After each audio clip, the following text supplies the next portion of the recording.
ప్రేక్షకులందరూ నమస్కారం.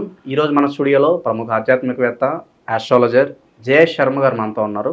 గురుగారితో మాట్లాడేద్దాం. నమస్కారం గురుగారు. నమస్కారం గురుగారు, మే నెలలో మీనరాశి వారి పరిస్థితి ఎలా ఉండబోతుంది? మే 14 నుంచి గురుగ్రహ సంచారం కూడా జరగబోతుంది. మరి దీని కారణంగా మీనరాశి వారికి ఎలాంటి ఫలితాలు ఉండబోతున్నాయి ఈ నెల? శ్రీ గురుభ్యో నమ. శ్రీ మహాగణాధిపతి నమ. శ్రీ మహాసరస్వతి నమ. ఓం శ్రీమాత్రి నమ. మీన రాశి యొక్క ఫలితాలు చూసుకున్నట్లయితే పూర్వాభాద్ర నక్షత్రం 4వ పాదము, ఉత్తరాభాద్ర నక్షత్రం 4 పాదాలు, రేవతి నక్షత్రం 4 పాదాలు ఈ యొక్క మీన రాశి సంచారం. మీన రాశి యొక్క గ్రహస్థితి చూసినట్లయితే మనకు ఈ యొక్క రవి 14వ తారీఖు నుంచి వృషభ రాశిలో సంక్రమణం చేస్తున్నారు. అలానే గురువు 14వ తారీఖు నుంచి ఈ యొక్క మిథునంలో సంచరిస్తున్నారు. అలానే కుజుడు కర్కాటకంలో సంచరిస్తున్నారు. కేతువు రాహుకేతువులు ఇద్దరు కూడా ఈ యొక్క మీన రాశి వారికి 12లో రాహువు, అలానే కేతు వచ్చేసి 5వ స్థానంలో సంచారం 6వ స్థానంలో సంచారం చేస్తున్నారు. ఈ విధంగా శని శుక్రుడు ఈ ఇద్దరు కూడా జన్మస్థానంలో ఉంటున్నారు. బుధుడు 4వ తారీఖు మే 4 నుంచి మేషం, తదుపరి వృషభ రాశిలో 23వ తారీఖు నుంచి సంచారం చేస్తున్నారు. ఇటువంటి సంచార నవగ్రహాలు మనం చూసినట్టయితే గ్రహస్థితి ముఖ్యంగా జన్మంలో శని శుక్రులు, ఈ జన్మంలో శని శుక్రులు కనుక ఉన్నట్లయితే ముఖ్యంగా స్థిరాస్తికి సంబంధించి సమస్య నుంచి పరిష్కారం అయ్యే అవకాశం ఉంటుంది. అట్లాగే తోబుట్టువులు కానీ వాళ్ళతో ఉండేటువంటి వారి సంబంధాలు కూడా ఒక మార్గాన్ని ఎంచుకుంటారు. అంటే ఒక మంచితనంగా మనం ఏ విధంగా ఉంటే బాగుంటుంది, అందరూ బాగుండాలన్న ఆ యొక్క ఆకాంక్షతో ఉండడం. శని జన్మంలో ఉన్నాడు, ఏళ్ళనాటి శని ప్రభావం ఉన్నా కూడా శుక్రుడు జన్మస్థానంలో సంచారం చేస్తున్నాడు కాబట్టి మంచిదైన సూచన. తర్వాత బుధుడు 2వ స్థానంలో ఉండడం వల్ల కొద్దిగా మేలుకువలు, చురుకుదనము, నైపుణ్యత లాంటివి పెరిగి ఎక్కడికి వెళ్ళినా కూడా మంచిగా మీ మాట ద్వారా వాళ్ళని ఆకట్టుకునే ప్రయత్నం చేస్తారు. ధనలాభం కూడా నైపుణ్యంతంగా సంపాదిస్తారు. అంటే అది ఎంత విశేషంగా అంటే లాజికల్ థింకింగ్ అనేది ఎక్కువగా ఉండి సంపాదిస్తారు. అక్కడ ఆ థింకింగ్ అనేది ఎక్కువగా ఉంటుంది. తర్వాత గురువు వీళ్ళకి అర్ధాష్టమ గురువు అవుతున్నాడు మిథునానికి వెళ్ళేటప్పటికీ కొద్దిగా ఈ అర్ధాష్టమ గురువు వల్ల కొన్ని ఇబ్బందులు వచ్చే అవకాశం, ముఖ్యంగా భుజాల నొప్పులు కానీ లేకపోతేనా వీరికి ఈ యొక్క భుజం నుంచి అడుగు ఒక పక్కగా నొప్పులు రావటం అవకాశం ఉంటుంది. ముఖ్యంగా చతుర్థమందు ఏదైతే కంఫర్ట్ జోన్స్లో ఉండి మంచిగా సుఖవంతమైన స్థానం అంటారు దీన్ని, ఇటువంటి స్థానంలో గురువు సంచారం చేస్తున్నాడు. ముఖ్యంగా శత్రుక్షేత్రం అది కాబట్టి కొంత ఇబ్బందికరంగా ఉంటుంది జీవనంలో.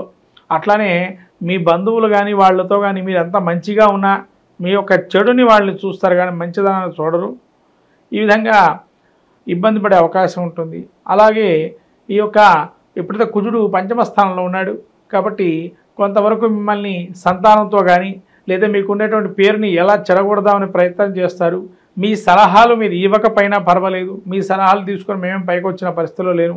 ఒకవేళ మీరు మంచి చెప్పినా చెడుగా అర్థం చేసుకునే తత్వంగా ఉంటారు ఇవాళ. కాబట్టి మీరు మంచి చేయకూడదు, చెడు ఎంచుకోకూడదు. కాబట్టి ఏది చేయకపోవడమే మంచిది. మీరు మంచి మాట్లాడినా చెడు ఎదురవుతుంటుంది. తర్వాత అట్లానే కుజుడు 5మంలో ఉన్నాడు కాబట్టి సమస్య కొంత పరిష్కారం అయినా అది కొంతమందికి నచ్చకపోవచ్చు. అలా కొన్ని ఇబ్బందులు పెట్టే అవకాశం, శత్రువృద్ధి కలిగే అవకాశం ఉంటుంది. కేతువు 6లో ఉండటం వల్ల ముఖ్యంగా ఈ యొక్క దైవికమైన ఆరాధన చేద్దాము అంటే శని జన్మంలోకి ఎప్పుడైతే ప్రవేశిస్తాడో కొన్ని ఇబ్బందులతో కూడుకున్నటువంటి జీవితం, ఇప్పటికన్నా మనం ఏదైనా చేయాలి అనే ఆలోచనతో ఉంటారు. అలానే కేతు జ్ఞానము, భక్తి, ఆధ్యాత్మికత భావన లాంటివి జరుగుతుంది. ఆకస్మికంగా మీలో మార్పులు జరగడం, ఆ మార్పు మీదేనా అనుకోవటం ఆశ్చర్యకరమైనటువంటి సన్నివేశంగా. ఏళ్ళనాటి శని అంతగా భయపడక్కర్లేదు అంటారా గురుగారు వీళ్ళు? మరి అంటే ప్రస్తుత కాలము ఏళ్ళనాటి శని ప్రభావం భయపడక్కర్లేదా అంటే ఇంచుమించు కొన్ని గ్రహాలు యోగంగా ఉన్నాయి. ఈ యొక్క శుక్రుడు లాంటి చిన్న చిన్న గ్రహాలు ఏవైతే బుధుడు, ఈ గ్రహాలు యోగప్రదంగా ఉన్నాయి కాబట్టి పెద్దగా ఇబ్బంది పడక్కర్లేదు. అంటే రాను ఇంకా మనకు శని యొక్క దృష్టి, శుభగ్రహ దృష్టి కనుక పడకపోయినా అప్పుడు ఇబ్బందులు కలిగే అవకాశం. అందులో జాతక చక్రంలో కూడా మనం చూసుకోవాలి. జాతక చక్ర పరిశీలన చేసుకున్నప్పుడు కూడా మనకు ఈ గ్రహాల యొక్క పరిస్థితిని బట్టి ఉంటుంది. తర్వాత వీరికి 12లో రాహు ఉంటున్నాడు. నిరాశ, నిస్పృహలు, ప్రతి ప్రయాణానికి కొద్దిగా ముందరకు వెళ్తారు, మళ్ళీ వెనక్కి రావటం, ప్రతి సమస్యకు ఆటంకాలు ఏర్పడుతుండడం. తర్వాత రవి వీరికి 3వ స్థానంలో ఉన్నాడు కాబట్టి సాహసోపేత నిర్ణయాలు తీసుకోవటం, అట్లానే సాహసంగా ఏదైనా పని చేద్దామనుకుంటారు, ఖచ్చితంగా నెరవేరుతుంది. అంటే మీరు ఎంత ఇబ్బంది పడుతున్నా కానీ సాహసంగా ఓ పని చేస్తేనే కదా తెలిసేది. ఏదైనా కానీ రిస్క్ తీసుకుంటారు వీళ్ళు. రిస్క్ తీసుకొని ముందరకు వెళ్తారు, ఖచ్చితంగా పని సఫలీకృతం కూడా జరుగుతుంది. ఓకే, ఇక శుభకార్యాల పరిస్థితి గురుగారు ఈ నెలలో. వీళ్ళు ఈ శుభ కార్యక్రమాలకైతే కనుక కొంత తక్కువగానే చెప్పాలి. ఎందుకంటే శుభగ్రహాలు ఏవైతే ఉన్నాయో, గురుడు ఒక శుక్రుడు యోగప్రదంగా ఉన్నాడు, గురుడు అవియోగంగా ఉన్నాడు. అలానే వీరికి ప్రత్యేకంగా గురుబలం కూడా లేదు. కాబట్టి శుభ కార్యక్రమాలు కొద్దిగా మెండుగా జరగడం కష్టమే. ఇంకా రాబోయే మాసాల్లో చెప్పలేము. ఇప్పుడైతే ఈ మాసంలో అయితే పెద్దగా యోగం లేదు. ఓకే, పెండింగ్లో ఉన్న పనులన్నీ కూడా పూర్తయ్యే అవకాశాలు ఎంతవరకు కనిపిస్తున్నాయి గురుగారు? ఆ పెండింగ్లో అంటే ఒక సమస్యకి ఒక పరిష్కారం అనేది అయితే ఎంచుకునే ప్రయత్నం అయితే చేస్తారు. ఇప్పుడు ఇలాగ చెప్పినట్టుగా రిస్క్ అనేది ఉంటుందో ఆ రిస్క్ పడుతూ అయినా ఒక పరిష్కారం ఎంచుకుంటారు. విద్యార్థులు వ్యాపారస్తుల పరిస్థితి ఎలా ఉండబోతుంది? విద్యార్థులు కాస్త బాగా కష్టపడాలా. అనుకున్న స్థాయిలో మార్కులు రాకపోవడం అనేది కొద్దిగా ఇబ్బందికరంగా తోస్తుంది వాళ్ళకి. అయినా కానీ ఆ పరీక్షా సమయంలో బాగా రాసేమంటే అసలు దిద్దేవాడు సరిగ్గా ఉండకపోవచ్చు. కానీ ఏదైనా కానీ మీ యొక్క పరిష్కారం చదువులో ఏదైతే పెట్టుకుంటున్నారో చదువు మీద శ్రద్ధ పెట్టండి. ఇంకా వచ్చింది అనుకోవద్దు. ఇంకా మనం ఎంత కష్టపడి దాన్ని తీసుకురాగలుగుతామో ప్రయత్నం చేయాలి. ఓకే, ఇక వ్యాపారస్తుల పరిస్థితి ఎలా ఉండబోతుంది? వ్యాపారులు కొద్దిగా ఈ దశమ స్థానాధిపత్యం ఉన్నటువంటి ఎవరైతే మీన రాశికి దశమ స్థానము మనకు ఈ ధనస్సు గురువు అవుతున్నాడు. గురువు శత్రుక్షేత్ర కూర్చున్నాడు. కాబట్టి పోటీతత్వం ఎక్కువగా ఉండటము. తర్వాత మనము ఏదైనా మంచి చెబుదామన్నా లేదా వాడు మీకు వచ్చి మంచి చెప్పినా వీడు మనల్ని ముంచుతాడేమో భయంతో ఉంటారు వీళ్ళు. కానీ ఆ భయం అనేది కలిగిస్తాడు శని జన్మంలో. అంటే భయం ధారణ ఏదో మచ్చ పడిపోతుందేమో, మీద పడిపోతుందో భయం ఉంటుంది. అక్కడ ఏమి ఉండదు. ఆ భయంతోనే దాన్ని మన ఎవరు తొక్కేస్తారేమో భయం ఉంటుంది. అక్కడ ఏమీ జరగదు, కానీ భయం మాత్రం ఉంటుంది. అదే శని జన్మస్థానం సంచారం చేస్తున్నాడు.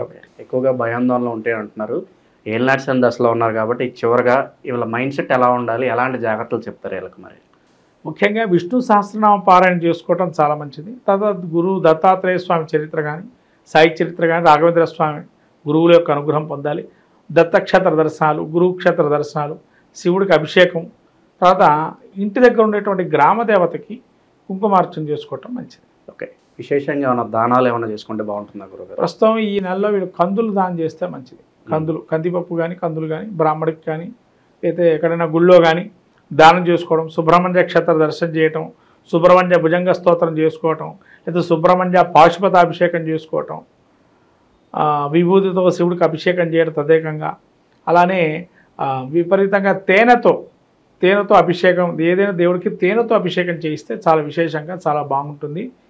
మనకు ప్రతినిత్యము కూడా రాశి ఫలితాల్లో అంతర్భాగంగా ప్రతి ఒక్కరి జిజ్ఞాస ఏంటంటే ఈ నెల మనం ఏం చేసుకుంటే బాగుంటుంది, ఏ వ్యాపారం మొదలు పెడితే బాగుంటుందా, లేదా మనం ఏ విధంగా ఉంటే బాగుంటుంది, వాటి యొక్క గుణగణాల్లో ఏ విధంగా మనల్ని ఇబ్బంది పెడుతున్నారా, లేదా మనల్ని పొగిడే వాళ్ళు ఎంతమంది ఉన్నారు, లేదా ఈ విధంగా అనేక రకాలైన సమస్యలకి పరిష్కార మార్గమే రాశి ఫలితాలు.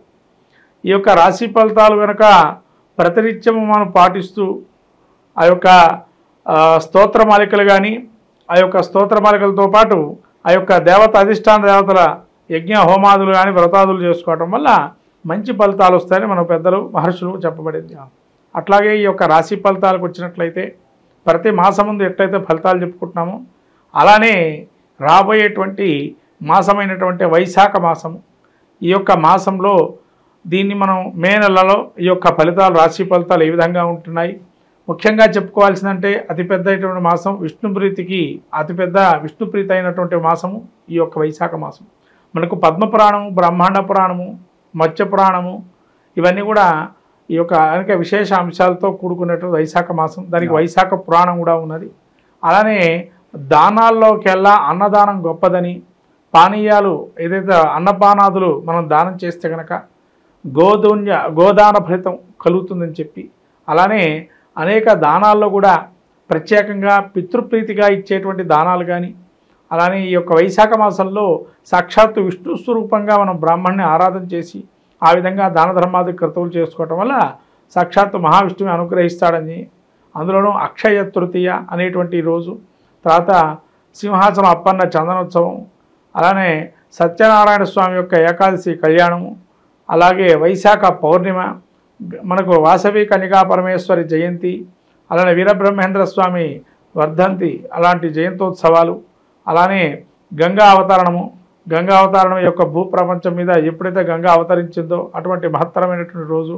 అలానే మనకు ప్రతినిత్యం కూడా సంకష్టహర చతుర్థి, అలానే వైశాఖ మాసంలో అనేక దివ్యమైనటువంటి యోగాదులు ఇవన్నీ కూడా కూడుకున్నటువంటి మాసంగా వైశాఖ మాసం ఉంటుంది.